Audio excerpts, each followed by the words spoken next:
Assalamualaikum warahmatullahi wabarakatuh. Alhamdulillah, alhamdulillah hamdan katsiran thayyiban mubarakan fih, mubarakan alaihi kama yuhibbu rabbuna wa yardah. Asyhadu an la ilaha illallah wahdahu la syarikalah wa asyhadu anna Muhammadan abduhu wa rasuluhu la nabiyya ba'dah.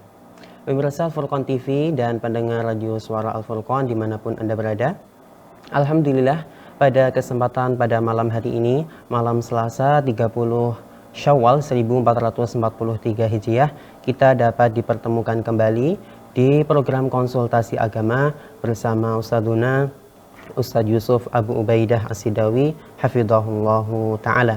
Dan alhamdulillah Ustadz sudah berada di studio. Mari kita sapa terlebih dahulu. Assalamualaikum Ustadz. Waalaikumsalam warahmatullahi wabarakatuh. Bagaimana kabarnya Ustadz? Alhamdulillah. Mantap.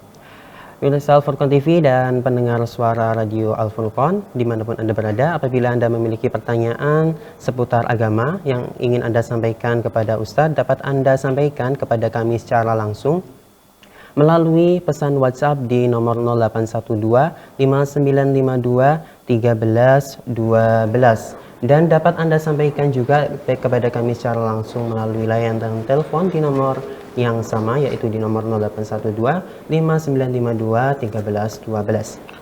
Baik, sebelum kita baca pertanyaan-pertanyaan yang telah masuk, mari kita simak terlebih dahulu tausiah singkat yang disampaikan Ustadzuna Abu Ubaidah hafizahullah ta'ala kepada Ustadz alaihi falyatafaddal mashkura.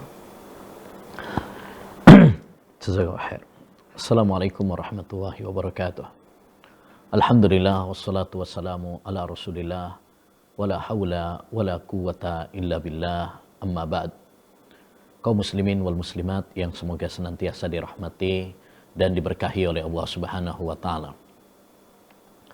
Selama kita masih diberi nafas oleh Allah Subhanahu wa taala, maka selama itu juga kita punya tanggung jawab, kita punya kewajiban, kita punya tugas di atas panggung dunia ini, yaitu beribadah kepada Allah Subhanahu wa taala, mengumpulkan bekal-bekal kita menuju kampung akhirat setelah kematian kita. Karena itulah tujuan kenapa kita ada di dunia ini. Allah Subhanahu wa taala berfirman, "Wa ma khalaqtul jinna wal insa illa liya'budun." Tidaklah saya ciptakan jin dan manusia kecuali agar mereka beribadah kepadaku. Allah menciptakan kita bukan hanya sekedar untuk makan, minum, bersenang-senang, berfoya-foya, layaknya binatang. Tapi Allah Subhanahu wa taala menciptakan kita di dunia ini agar kita mengabdi kepada Allah Subhanahu wa taala. Agar kita mengumpulkan perbekalan kita untuk menghadap Allah Subhanahu wa taala. Dan ibadah kepada Allah Subhanahu wa taala bukan hanya di bulan Ramadan saja, bukan hanya di Mekah atau Madinah saja, tetapi ibadah kepada Allah Subhanahu wa taala itu selama kita masih ada di dunia ini.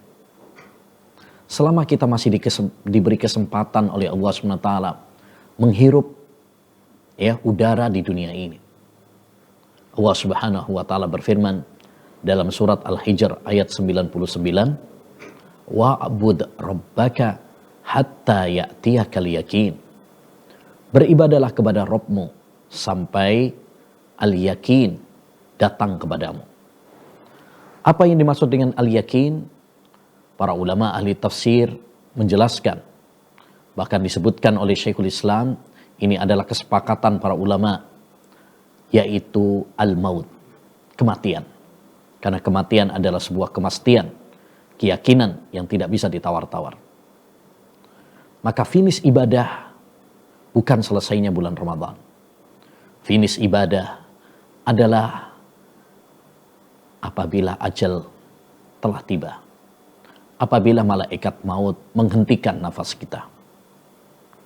Maka mari kita semuanya untuk berusaha semaksimal mungkin untuk istiqamah di jalan Allah Subhanahu wa taala, untuk istiqamah di atas ibadah kepada Allah Subhanahu wa taala, untuk istiqamah di atas ketaatan kepada Allah Subhanahu wa taala. Bagaimana kita bisa istiqamah? Perbanyak menuntut ilmu, ngaji ilmu agama. Karena ilmu adalah penunjang paling utama agar kita bisa istiqamah. Dia adalah sumber semua kebahagiaan dan kebaikan dunia akhirat. Yang kedua, banyak doa sama Allah Subhanahu wa taala. Bayangkan Nabi Muhammad SAW saja selalu berdoa, Allahumma ya muqallibal qulub, sabbit qalbi ala dinik. Ya Allah, Zat yang membolak-balik hatiku, tetapkanlah hatiku di atas ketaatan kepadamu. Lantas bagaimana dengan kita? Ya. Yang ketiga, hendaknya bagi kita untuk bersahabat dengan orang-orang yang baik. Karena teman-teman yang baik akan menggandeng tangan kita menuju kebaikan. Ya, mereka memiliki pengaruh, bisa mengingatkan kita tatkala kita lalai. Di antara sebab agar kita bisa istiqomah juga adalah kita membaca kisah-kisah para ulama, bagaimana mereka semangat ya dalam ibadah, bagaimana mereka tegar, istiqomah. Ya, karena kisah-kisah mereka bisa memotivasi diri kita, terutama saat futur menghampiri kita, saat kemalasan menyapa kita. Ya. Maka sekali lagi ma'asyiral muslimin, mari kita semuanya terus istiqomah dalam ketaatan kepada Allah Subhanahu wa taala. Ya. Karena istiqomah ini adalah anugerah yang terbesar. Siapa yang bisa mempertahankan ketaatan kepada Allah Subhanahu wa taala sampai ajal ya memanggilnya, sampai ajal ya menimpanya, maka dia akan menginjakkan kakinya di surga dan terhindar dari neraka. Semoga Allah Subhanahu wa taala memberikan taufik kepada kita semuanya untuk terus ya berada di atas jalan yang lurus, ya, untuk terus istiqamah di jalan Allah Subhanahu wa taala. Ya, demikian pengantar pada kesempatan yang berbarokah ini. Ya, mudah-mudahan yang sedikit ini bermanfaat.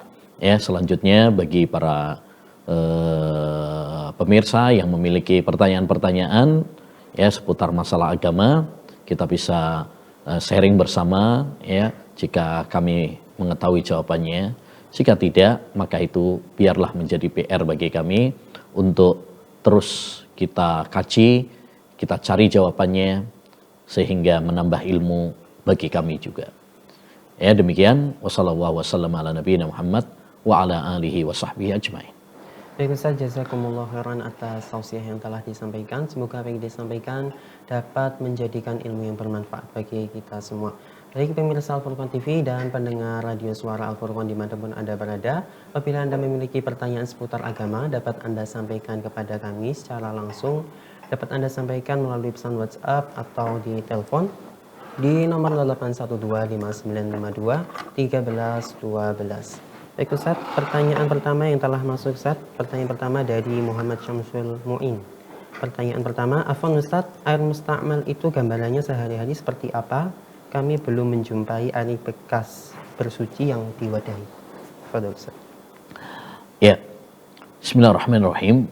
Alhamdulillah wassalatu wassalamu ala Rasulillah wala haula wala quwata illa billah. Allahumma a'in wa yassir. Ya Allah, mudahkanlah kami, berikanlah pertolongan kepada kami untuk bisa menjawab pertanyaan saudara-saudara kami ya, karena bisa menjawab pertanyaan-pertanyaan ini adalah memberikan manfaat untuk yang lain. Ya. Al-Imam Ibnu Rajab pernah mengatakan afdhalus shadaqah ya nasrul ilm wa ta'limul jahil. Sedekah yang paling utama adalah menyebarkan ilmu yang bermanfaat, mengajari orang yang tidak tahu. Sehingga kita termasuk bagian dari hadis Nabi, khairun nas anfa'uhum linnas.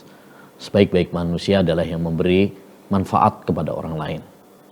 Adapun pertanyaan saudara penanya tentang air mustakmal. Air mustakmal maksudnya adalah air yang digunakan. Jadi dia habis digunakan. baik digunakan mandi atau digunakan wudhu, ya. Nah, ini para ulama berselisih pendapat tentang status air mustakmal. Apakah dia suci dan mensucikan, ataukah suci tapi tidak mensucikan? Ya, ini ada pembahasannya di kalangan para ulama rahimahumullah ta'ala. Dan pendapat yang kuat bahwa air mustakmal, air yang sudah dipakai untuk mandi atau dipakai untuk wudhu, ya, pendapat yang kuat, dan ini pendapat jumhur ulama, mayoritas ulama, adalah tahir mutahhir, suci dan mensucikan. Sehingga boleh, ya, dipakai untuk wudhu, dipakai untuk mandi, termasuk mandi jinabat, ya, karena hukum asal dari air adalah suci. Siapa yang mengatakan tidak suci, apalagi mengatakan najis, maka dia harus mendatangkan, ya, dalilnya. Atau mengatakan suci tapi tidak mensucikan, ya, tidak bisa dipakai untuk wudhu, tidak bisa dipakai untuk mandi, tidak bisa mengangkat hadas, maka dia juga dituntut untuk mendatangkan dalilnya. Lebih-lebih ada beberapa riwayat yang menunjukkan bahwa air mustakmal itu adalah suci dan mensucikan. Dulu para sahabat disebutkan mereka rebutan sisa air yang dipakai oleh Nabi SAW setelah wudhu. Jadi Nabi ketika berwudhu itu airnya nyiprat, nah itu ditampung oleh para sahabat Nabi SAW. Ya, sisa-sisa air tersebut dijadikan rebutan oleh para sahabat. Ya, itu menunjukkan bahwasanya air mustakmal itu suci dan mensucikan. Andaikan itu adalah tidak mensucikan atau tidak suci, ya, tentu akan ditegur oleh Nabi Sallallahu Alaihi Wasallam. Tapi bagaimana gambaran air mustakmal? Tadi sudah kita sampaikan bahwa air mustakmal itu air yang digunakan, ya, habis digunakan, ya, mandi atau habis digunakan wudhu, ya. Gambaran mudahnya, ya, misalkan mungkin kita pernah tahu, ya, air yang misalkan di bak itu ada yang dipakai untuk mandiin bayi misalkan, itu kan masih ada sisanya itu, ya, ya, padahal habis dipakai untuk mandikan bayi misalkan. Apakah boleh kalau kemudian kita pakai untuk berwudu, ya, atau kita pakai untuk mandi, padahal itu sudah digunakan untuk memandikan bayi tadi, ya. Nah, ini ada perselisihan dan tadi sudah kita sampaikan bahwa pendapat yang kuat bahwa air mustakmal itu adalah suci dan mensucikan, ya, dan ini dikuatkan dengan kaidah fikih bahwa al aslu fil miyah at-taharah, hukum asal air adalah suci. Siapa yang mengatakan najis atau mengatakan suci tapi tidak mensucikan, maka dia dituntut untuk mendatangkan dalil, ya. Nah, lebih-lebih banyak dalil dari hadis-hadis Nabi Shallallahu Alaihi Wasallam yang menunjukkan bahwa air mustakmal itu suci dan mensucikan, ya. Dan ini sekali lagi pendapat jumhur, mayoritas ulama, ya, mayoritas ulama. Dan pendapat mayoritas ulama secara umum itu adalah pendapat yang paling kuat, ya, secara umum pendapat yang paling kuat. Makanya Syekh Muhammad bin Shalih Al-Utsaimin rahimahullahu ta'ala dalam kitabnya Syarah Al-Qawaidul Musla, beliau pernah berpesan kepada kita, jangan gegabah menyelisihi pendapat mayoritas ulama, kecuali jika kamu memiliki dalil yang kuat. Ya, kalau kamu nggak memiliki dalil yang kuat, jangan coba-coba atau gegabah menyelisih pendapat jumhur ulama. Karena pendapat jumhur ulama secara umum itu adalah pendapat yang kuat, ya, secara dalil. Wallahu a'lam bishawab. Baik Ustaz, jazakumullahu khairan atas jawaban yang telah disampaikan. Baik Ustaz, sebelum kita baca pertanyaan berikutnya yang telah sampai melalui pesan singkat, kita angkat dulu pertanyaan yang ingin disampaikan melalui telepon Ustaz. Baik, Assalamualaikum warahmatullahi wabarakatuh. Halo, Assalamualaikum.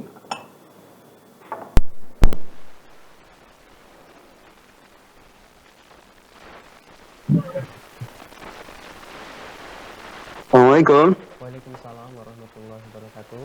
Baik Bapak, dari siapa di mana Bapak? Dari ini Abu Abdurrahman di Gresik. Baik, silakan Bapak Abu Abdurrahman pertanyaannya. Hmm, eh, Begini Ustadz, saya mau nanya, ini kan bulan Syawal itu sudah di akhir-akhir ya, bahkan kalau tidak salah besok itu sudah tanggal 30 Syawal, atau kurang tahu mungkin malam ini sudah hilal kelihatan. Nah itu kan berarti gimana Ustadz? Puasa Syawal itu ternyata masih kurang beberapa hari. Apakah kita mendapatkan keutamaan sebagaimana sabda Rasulullah SAW tersebut Ustadz? Atau gimana solusinya Ustadz yang terbaik? Ya, begitu aja Ustadz. Baik, Bapak Abu Halo? Abdurrahman, jazakumullah khairan atas pertanyaannya. Silakan ditunggu jawabannya. Terima kasih. Baik. Silakan Ustaz. Baik, Assalamualaikum. Waalaikumsalam warahmatullahi wabarakatuh. Ya, pertama ya, puasa Syawal ini memang puasa yang sangat dianjurkan. Ya, madhab Imam Malik, madhab Imam Syafi'i, madhab Imam Ahmad mengatakan sunnah ya puasa 6 hari Syawal. Karena adanya beberapa riwayat hadis yang sahih, di antaranya dari sahabat Abu Sa'id Al-Khudri, ya, bahwasanya Nabi Shallallahu Alaihi Wasallam bersabda dalam riwayat Muslim, "Man shama Ramadhana summa atba'ahu sittan min Syawal kana kasyamid dahr."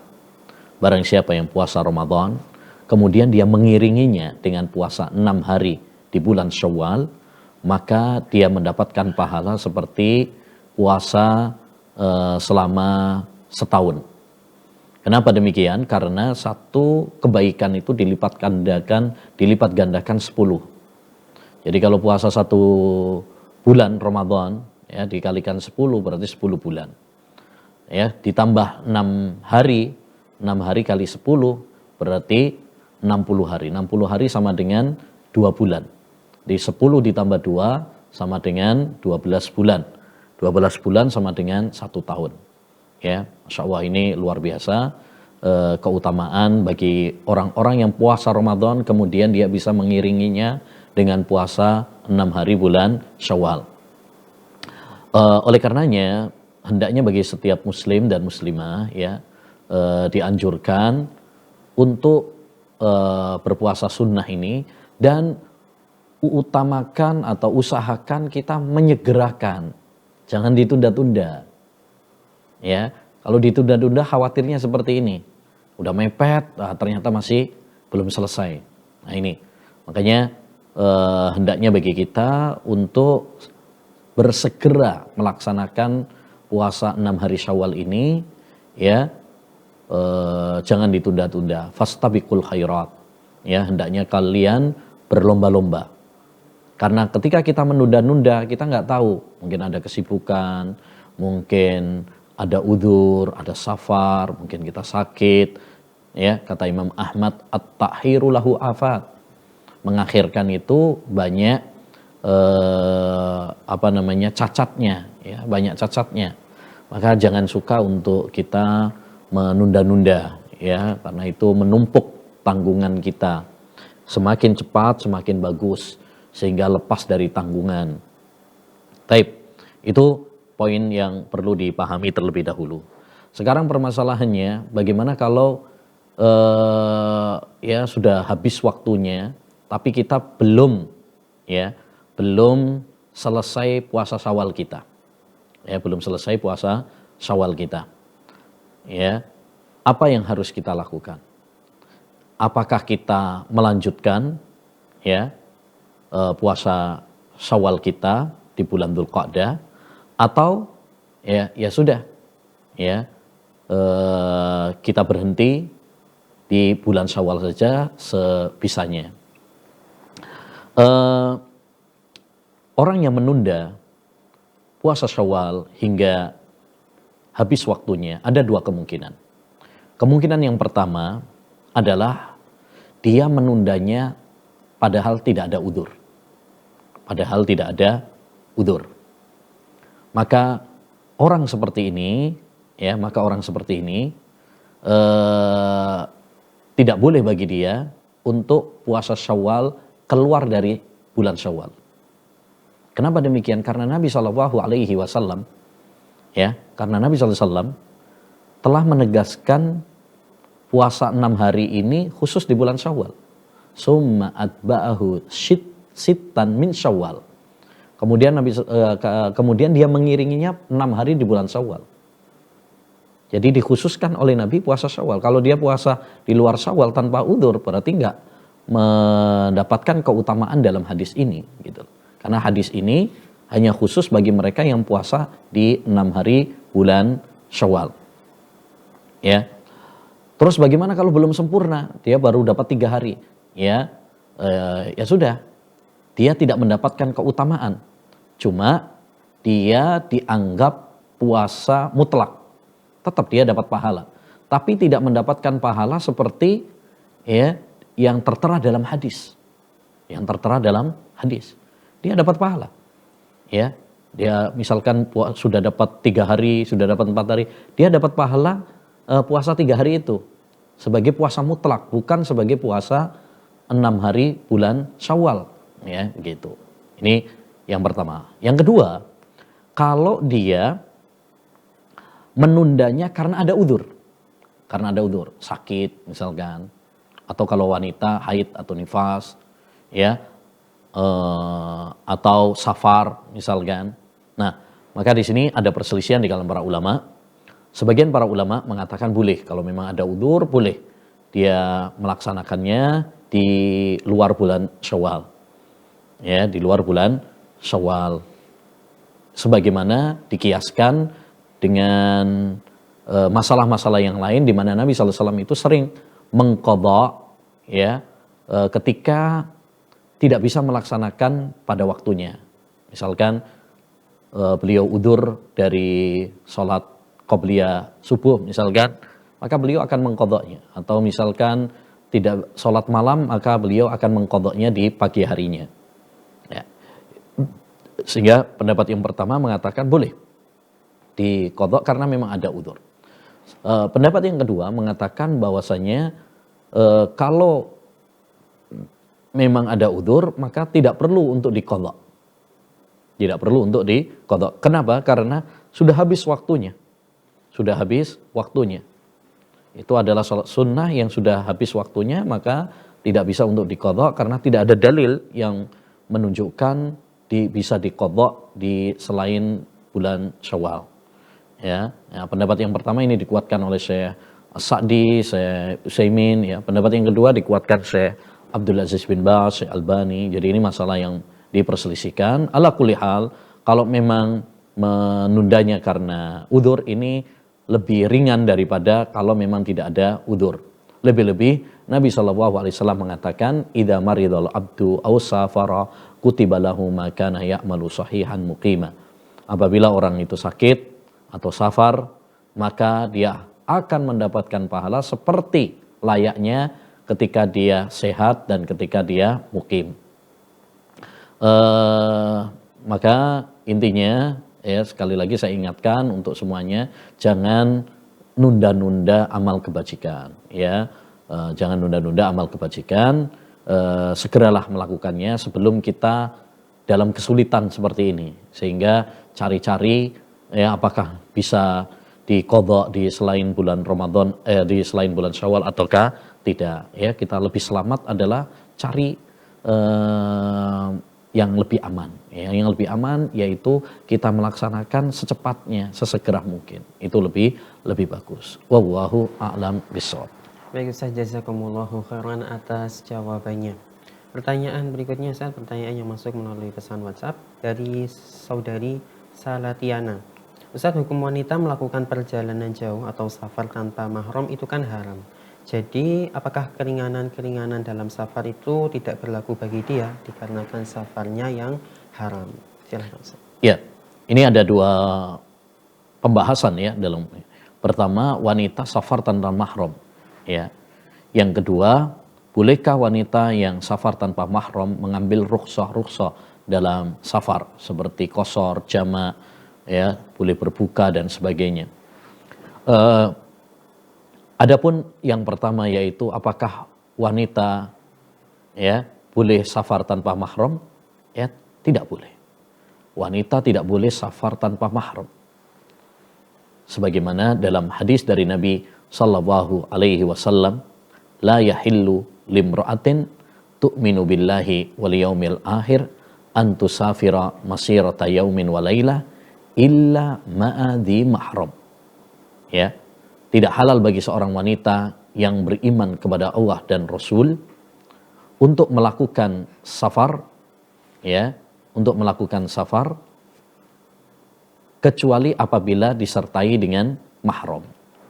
Ya, maka bagi para akhwat, para ummahat, saudari-saudari saya, ya, kalau kita bepergian dalam jarak yang jauh, ya, hendaknya bersama mahram, ya, bersama mahram, ya, baik itu suami kita, baik itu ayah kita, anak kita, paman kita. Nah, jangan sampai kita pergi safar tanpa mahram.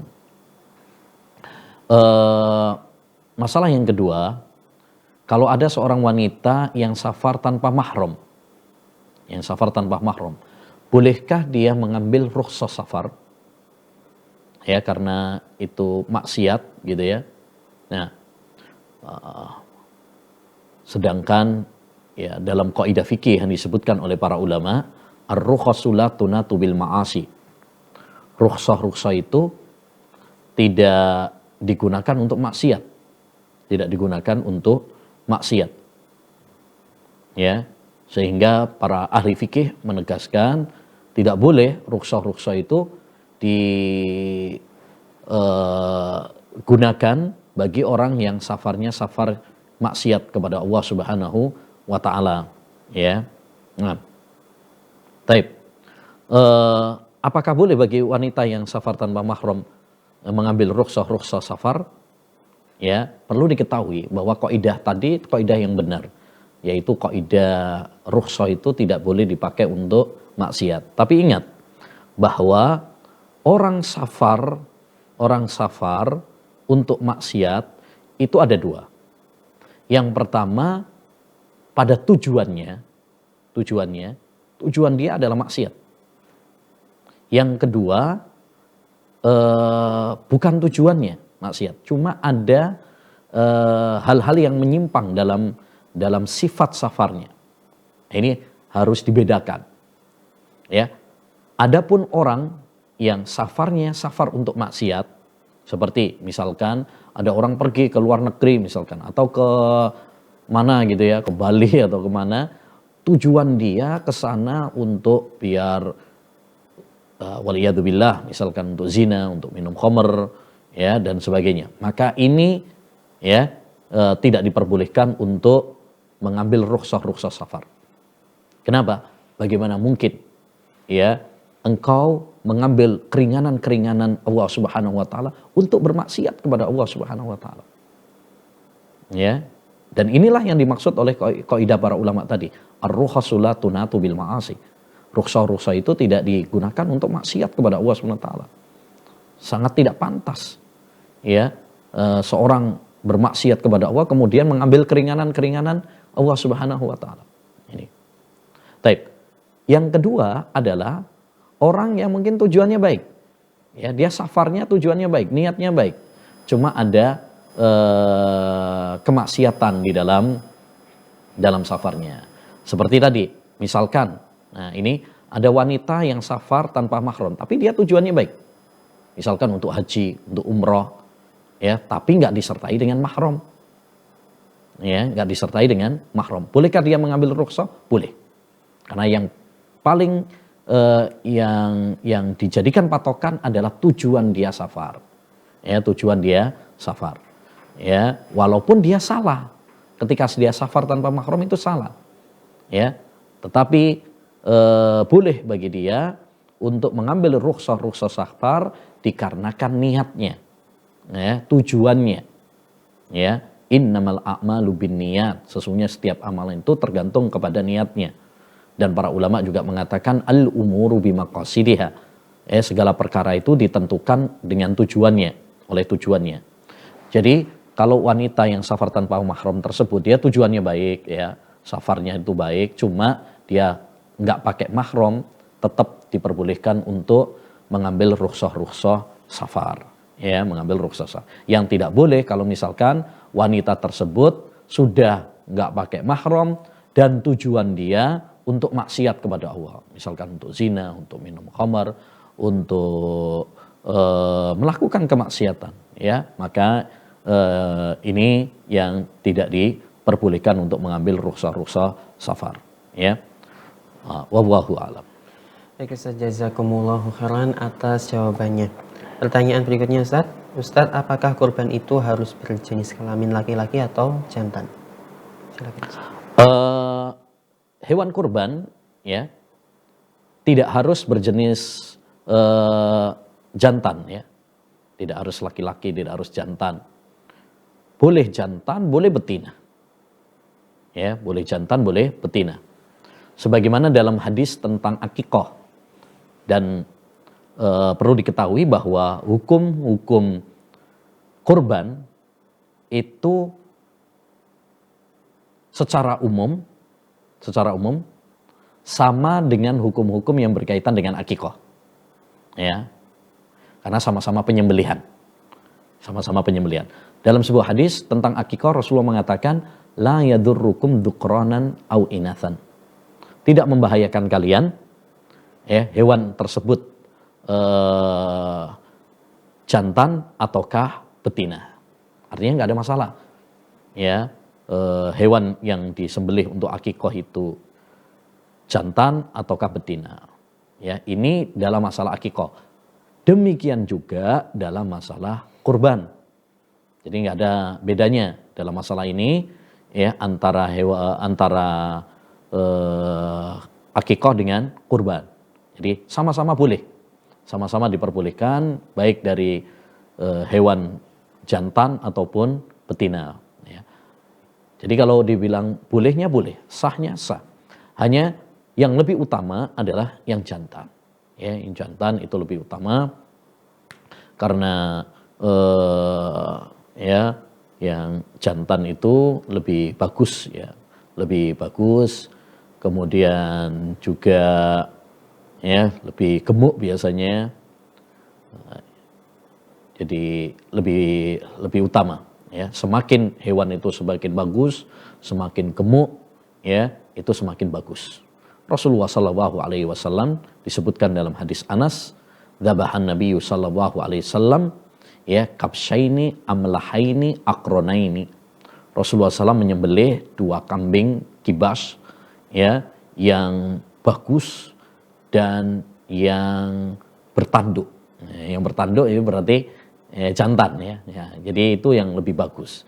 Cuma apakah kalau betina boleh? Boleh, ya, boleh saja. Ya, tidak ada larangannya. Bahkan tadi kalau kita lihat hadis tentang akikah itu jelas menunjukkan boleh, ya, baik dari jantan ataukah betina. Ya, walhasil kesimpulannya boleh berkorban dengan hewan jantan ataupun betina, hanya saja yang lebih utama adalah jantan. Ya, wallahu a'lam bishawab. Baik Ustaz, jazakumullahu khairan atas jawabannya. Pertanyaan berikutnya Ustaz.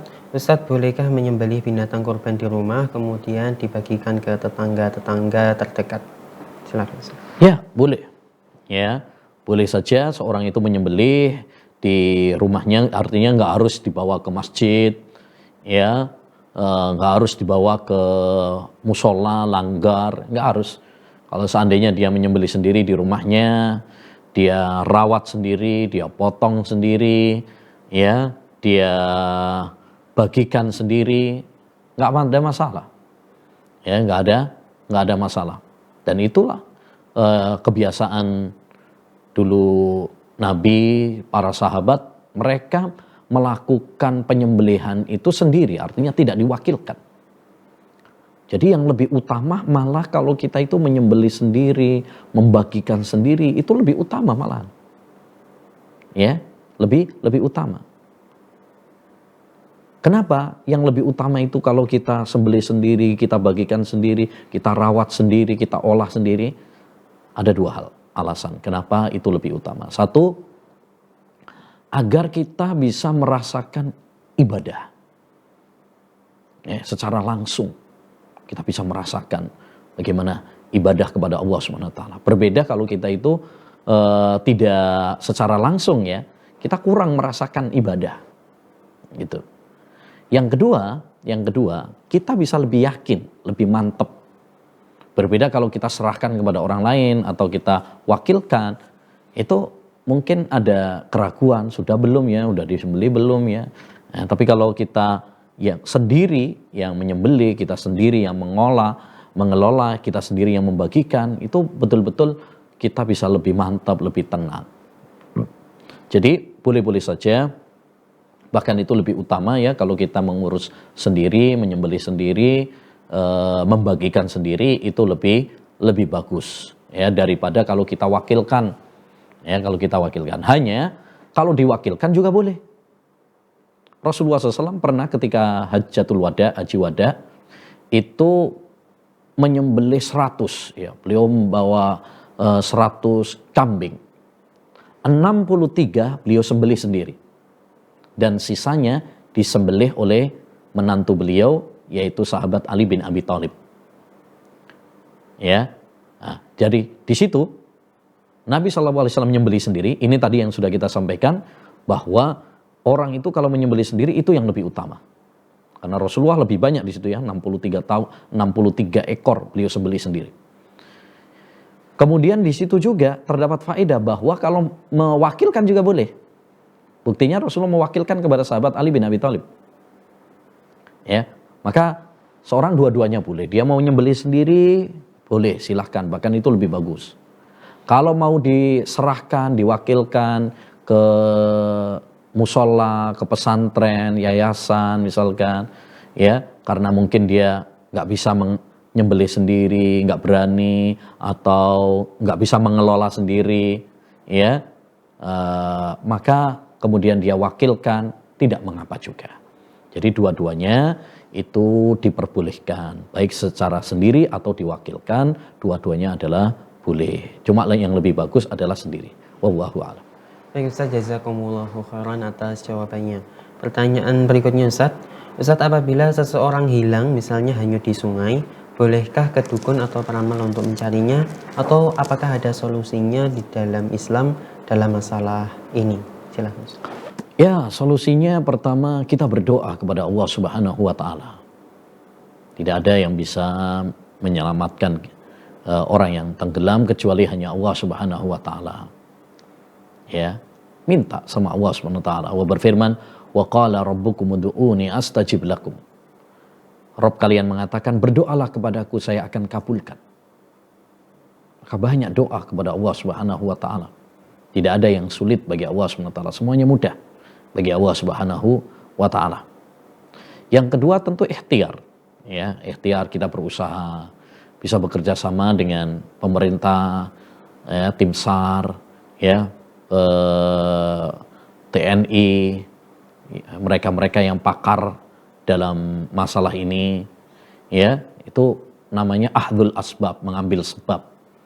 Jadi di samping berdoa kita juga berusaha untuk mencari, ya. Nah, adapun pergi ke peramal, dukun untuk mencari orang yang tenggelam, hilang, maka ini haram.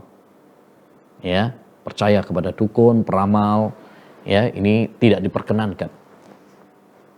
Nabi SAW bersabda, "Man ata arrafan aw kahinan fasaddaqahu bima yaqul faqad kafara bima unzila ala Muhammadin sallallahu alaihi wasallam." Barang siapa yang mendatangi dukun atau peramal lalu membenarkan apa yang disampaikan oleh dukun peramal tadi, berarti dia telah kufur terhadap apa yang diturunkan kepada Nabi kita Muhammad SAW. Kenapa? Karena ya salah satu kekhususan Allah SWT adalah mengetahui ilmu ghaib. Gak ada yang mengetahui ilmu ghaib kecuali hanya Allah. Ya, qul la ya'lamul ghaiba illa Allah. Katakanlah wahai Muhammad, tidak ada yang mengetahui ilmu gaib kecuali hanya Allah Subhanahu wa taala. Ya, peramal, dukun ngaku-ngaku tahu ilmu gaib, ya. berarti dia menjadi sekutu Allah Subhanahu wa taala. Kok kita percaya? Berarti kita telah kufur dengan apa yang telah Allah Subhanahu wa taala turunkan kepada Nabi Muhammad, yaitu Al-Qur'an yang menegaskan bahwa tidak ada yang mengetahui ilmu gaib kecuali hanya Allah saja. Jadi jangan percaya dengan omongan-omongan peramal, omongan-omongan dukun, ya, ramalan-ramalan, ya, karena semua itu adalah kedustaan, ya, kedustaan. Ya, aneh sekarang banyak orang percaya sama dukun, ramal, padahal mereka sendiri, ya, sudah jelas-jelas apa dustanya. Kemarin ada pawang hujan misalkan yang bisa nahan hujan, nggak taunya kehujanan juga, ya, kehujanan juga. Jadi jangan percaya dengan, ya, karena mereka adalah dajjal, para pendusta, ya, para pembohong. Nah, wallahu a'lam. Baik Ustaz, jazakumullah khairan atas jawabannya. Kami ingatkan kembali kepada pemirsa Al-Furqan dan pendengar radio suara Al-Furqan, apabila Anda memiliki pertanyaan seputar agama yang ingin Anda tanyakan kepada Ustaz Luna Abu Baidah, dapat Anda sampaikan kepada kami secara langsung melalui pesan WhatsApp atau melalui telepon WhatsApp di nomor 081259521312. Kami ulangi sekali lagi di nomor 081259521312. Baik, kita baca pertanyaan berikutnya Ustaz. Ustaz, bagaimana hukumnya melewati orang dengan menunduk untuk menandakan kesopanan kita? Silakan Ustaz. Kalau menunduknya sampai pada taraf ruku, maka ini tidak diperkenankan. Ya. Karena ruku, demikian juga sujud, itu adalah ibadah, dan ibadah hanya khusus bagi Allah Subhanahu wa taala. Ya. Makanya dalam sebuah hadis disebutkan, pernah ditanyakan kepada Rasulullah SAW, ayan hani ahaduna dhuhrahu, wahai Rasulullah, bolehkah salah seorang di antara kami menundukkan punggungnya? Inhina. Ya, maka Nabi SAW melarang hal itu. Nabi melarang hal itu karena inhina, ya, membungkuk, seperti ruku, ya, itu adalah takzim, ibadah yang hanya khusus bagi Allah Subhanahu wa taala. Ya. Maka apa yang dilakukan oleh sebagian ketika menunduk walaupun dengan alasan kesopanan, tapi kalau berlebihan, ya, berlebihan, maka ini tidak diperkenankan. Kita boleh sopan, bahkan dianjurkan sopan sama orang tua, tapi tidak boleh sampai berlebihan. Ya, sampai nunduk, sampai ya, mencium kaki dan sebagainya. Ya, ini berlebihan. Ya, berlebihan. Adapun kalau cuma sekedar menunduk tapi tidak sampai pada taraf ruku, maka tidak mengapa.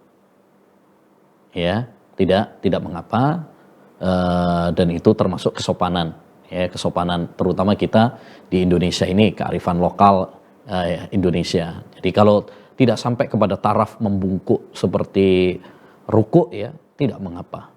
Ya, tidak mengapa. Tapi kalau sudah sampai pada taraf ruku, ya, atau misalkan ngesot, ya, bahasanya itu, ya, berlebihan kepada guru, berlebihan kepada kiai, ya, ini yang tidak diperkenankan. Ya, ghulu. Nabi SAW mengatakan, iyyakum wal ghuluwa fa innal ghuluwa ahlaka man kana qablakum. Hati-hati kalian dari sikap ghulu, berlebihan. Ya, karena berlebihan itu telah membinasakan umat-umat sebelum kalian. Kita hormat kepada guru, kita hormat kepada kiai, kita hormat kepada orang yang lebih tua, ya, tapi dengan cara-cara yang tidak melanggar syariat. Ya, kalau ketemu salam, kalau ketemu kita salaman, misalkan kita cium tangan boleh. Ya, permisi misalkan. Tapi kalau sampai berlebihan, ya, menunduk yang berlebihan, ya, maka ini yang tidak diperbolehkan. Wallahu a'lam bishawab. Baik Ustaz, jazakumullahu khairan atas jawabannya. Pertanyaan berikutnya Ustaz. Ustaz, bagaimana hukum BPJS yang mana di perjanjiannya atau di akadnya kita seolah-olah menghibahkan uang kita untuk iuran per bulanannya? Silakan. BPJS itu macam-macam, ya. ya BPJS itu macam-macam. Jadi kalau BPJS yang memang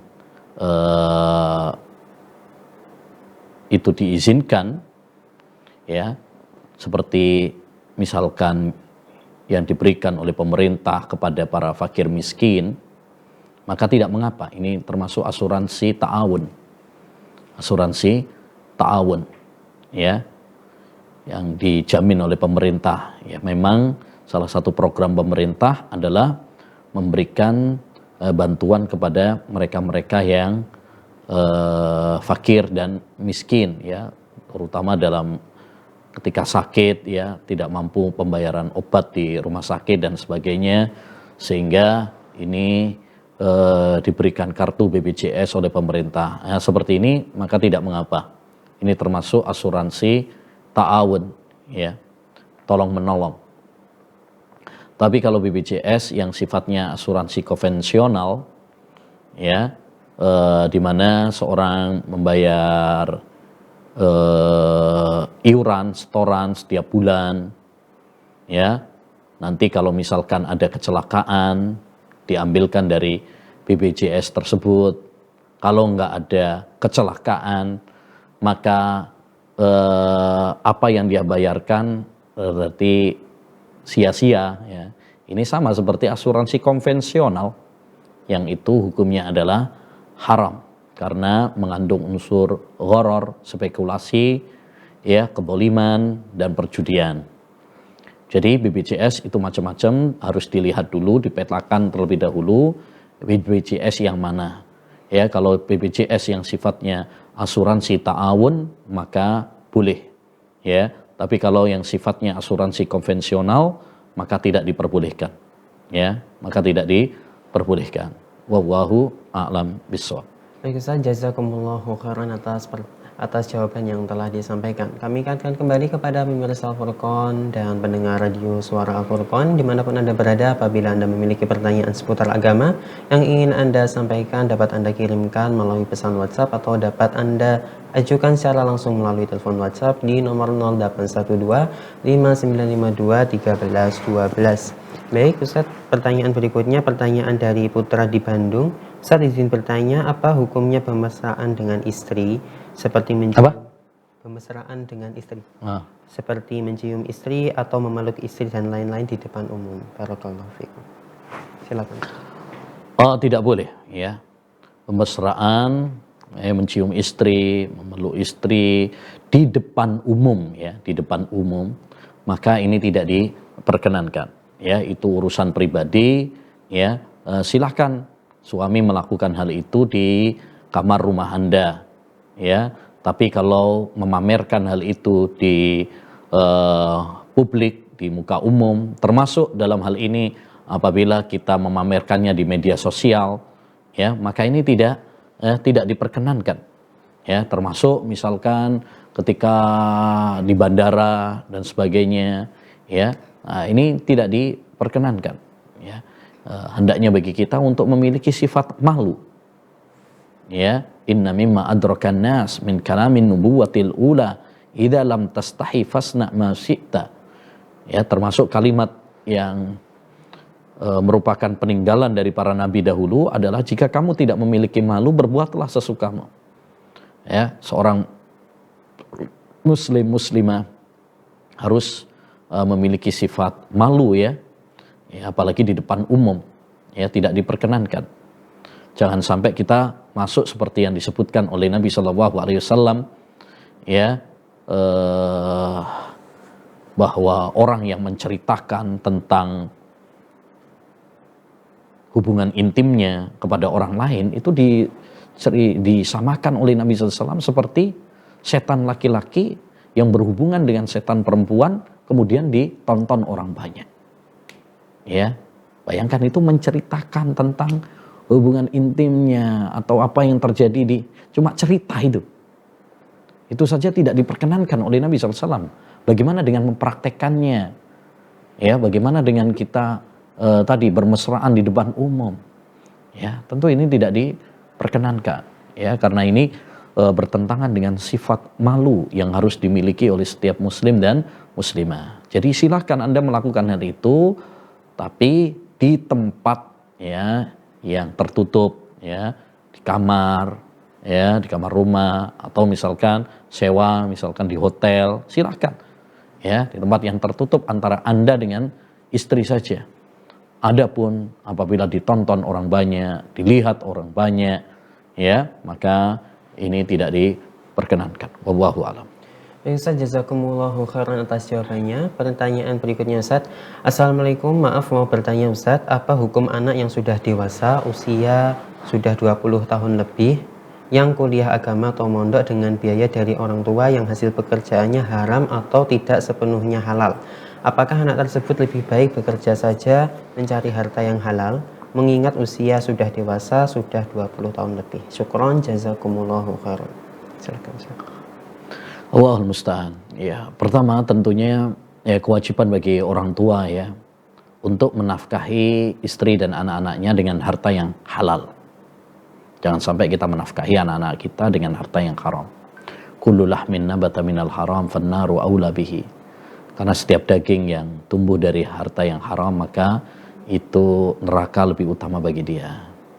Ini dosa orang tua ini ya. Dosa orang tua kalau dia menafkahi istri dan anak-anaknya dengan harta yang haram. Ya, maka wahai para orang tua, wahai para ayah, bekerjalah dengan pekerjaan yang halal agar hidup kita barokah, tenang. Ya, istri Anda, anak-anak Anda juga tenang. Ya, karena harta yang halal itu akan membawa kepada ketenangan dan keberkahan, kebahagiaan, kesejahteraan. Sebaliknya, ya, menafkahi dengan harta yang haram ini akan membawa kepada kesumpekan, ya, membawa kegundahan, ketidakberkahan, gitu. Taib, bagaimana kalau seorang anak dinafkahi oleh orang tuanya, ya, yang hartanya haram atau bercampur antara halal dengan haram? Hukumnya boleh, ya. Kalau seorang anak mendapatkan nafkah dari orang tuanya, misalkan walaupun orang tua pekerjaannya pekerjaan yang haram misalkan, boleh bagi orang anak ya untuk tetap menerima nafkah tersebut. Kenapa demikian? Karena itu hanya haram bagi orang tuanya. Ya, bagi orang tuanya. Halal bagi sang anak, tapi haram bagi orang tuanya. Ya, itu haram karena di situ keharamannya bukan keharaman zat, tapi pengharaman karena yang lain, yaitu karena sebab mendapatkannya. Dan di sini sudah berbeda, sudah berganti, berubah. Ya, itu haram bagi orang tua yang mencari nafkah dengan cara yang haram, itu haram bagi dia. Ya. Tapi ketika diberikan kepada anak, anak menerimanya dengan cara yang halal, maka tidak mengapa. Ya, seperti halnya misalkan dulu Rasulullah SAW ketika pernah masuk rumah kemudian nanya, apakah ada yang bisa dimakan? Kata Aisyah, nggak ada wahai Rasulullah. Masya Allah ya, rumah tangga Rasulullah nggak ada yang dimakan ya, subhanallah. Kemudian Nabi bertanya, itu ada daging ya di dapur, di panci, punya siapa? Ya, kata Aisyah, itu punya Barirah. Punya Barirah. Ada orang bersodakoh kepada dia. Barirah itu adalah budaknya Aisyah. Kita tahu bahwasanya Nabi itu nggak boleh makan sodakoh ya. Makan sodakoh nggak boleh. Ya. Maka Aisyah nggak ngasih itu. Kenapa? Karena dia berpikir itu sodakoh. Nabi nggak boleh makan sodakoh. Gitu. Lalu kata Nabi SAW, hiya laha sodakoh. Itu bagi Barirah sodakoh. Walana hadiyah. Tapi bagi kita itu adalah hadiah. Ya. Nah. Artinya sudah berpindah. Karena sudah berpindah dengan cara yang boleh, yaitu hadiah. Kalau Nabi nggak boleh adalah makan sodako, tapi kalau hadiah boleh. Nah, ini sudah berbeda gitu. Nah, demikian juga dalam kasus ini itu haram ya, bagi orang tuanya haram ya, tapi dia telah sudah berpindah memberikannya kepada sang anak ya dengan cara nafkah, dengan cara yang halal, maka bagi sang anak itu adalah diperbolehkan. Ya. Nah, ini kaidah juga dalam fikih yang disebutkan oleh para ulama, bahwasanya sesuatu kalau sudah berpindah, berubah ya, maka berubah pula hukumnya. Wallahu a'lam bishawab. Tapi Ustaz, jazakumullahu khairan atas jawaban yang telah disampaikan. Kita baca pertanyaan berikutnya Ustaz. Pertanyaan ini merupakan pertanyaan terakhir Ustaz. Assalamualaikum warahmatullahi wabarakatuh. Sahkah wudhu orang yang di tangannya ada lim yang melekat karena lupa? Hanya saja waktu kena lim masih punya wudhu. Syukron Ustaz. Silakan Ustaz. Waktu punya lim, waktu kena lim sudah wudhunya masih belum batal Ustaz. Dia sudah habis wudhu baru kena lim. Ya, tidak mengapa, insya Allah Taala. Ya, tidak mengapa. Ya, sama seperti kita habis wudhu terus pakai baju, ya kan, ketutup, tidak mengapa. Tapi yang menjadi masalah itu adalah kalau dia sebelum wudhu, kemudian ketutup sama lim sehingga air itu tidak sampai ke kulitnya. Nah, itu yang nggak boleh. Ya, Nabi SAW mengatakan wailul lil aqabi minan nar. Celaka bagi tumit-tumit ya dengan neraka. Maksudnya tidak tersentuh air wudhu. Artinya nggak sempurna wudhunya. Ya, jadi pastikan kalau kita mau berwudhu air itu masuk ke kulit, ke kulit. Ya, termasuk kalau misalkan tadi ada lim, hilangkan terlebih dahulu. Tapi kalau misalkan kita sudah wudhu, kemudian setelah itu terkena lim, ya, dan belum batal, maka tidak mengapa. Ya, tidak mengapa, tidak membatalkan wudhu. Wallahu a'lam bishawab. Baik Ustaz, jazakumullahu khairan atas jawabannya, dan demikianlah itu pertanyaan terakhir yang menutup di kesempatan pada malam hari ini. Sebelum ditutup Ustaz, apakah ada kalimat penutup yang ingin disampaikan Ustaz? Semoga bermanfaat insyaallah taala, kita belajar bersama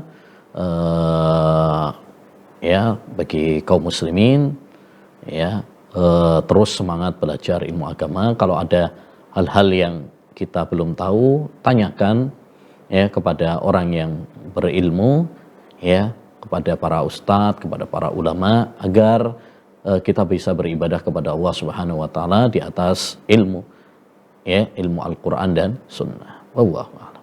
Baik Ustaz, jazakumullahu khairan. Kami ucapkan kepada Ustazuna Abu Ubaidah hafizahullah ta'ala yang telah menjawab pertanyaan-pertanyaan yang telah masuk di kesempatan pada malam hari ini. Kami mohon maaf apabila ada pertanyaan-pertanyaan yang telah masuk namun belum dapat kita baca di kesempatan pada malam hari ini, dan insya Allah kita akan baca di kesempatan-kesempatan berikutnya. Dan kami ucapkan jazakumullahu khairan juga kepada para pemirsa dan para pendengar dimanapun Anda berada yang telah menyimak kajian, yang telah menyimak pembacaan pertanyaan-pertanyaan yang dari awal hingga akhir dengan seksama. Anda dapat menyimak program kami di setiap malam Selasa secara rutin bersama Ustazuna Abu Ubaidah hafizahullah ta'ala. Akhirnya kami dan segenap kru yang bertugas pamit undur diri. Selamat menikmati program-program kami berikutnya. Wassalamualaikum warahmatullahi wabarakatuh.